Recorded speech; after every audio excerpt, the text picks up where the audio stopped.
वालेकुम अस्सलाम। आपका नाम? मोहम्मद ईदन। कहाँ से हैं? सक्खर से। एंजॉय करने? जी हाँ।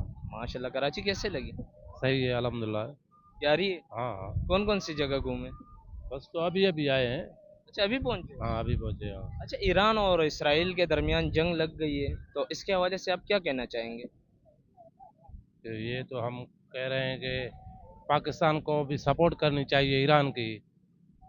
इसराइल को इंशाल्लाह इसराइल तबाह हो जाएगा, ख़त्म हो जाएगा इंशाल्लाह। इसराइल और अमेरिका दोनों ये ख़त्म हो जाएंगे इंशाल्लाह। अगर ये हमारे जो भी मुसलमान ममालिक है वो मुत्तहिदा हो जाए, ये ख़त्म हो जाएंगे यहूदी लाबी जो भी है।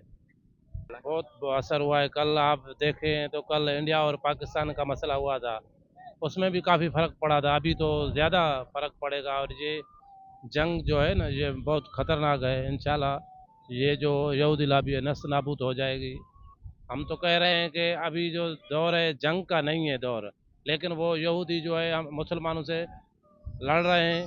उस वजह से ये ईरान ने तो हिम्मत की है, इसराइल से लड़ रहा है।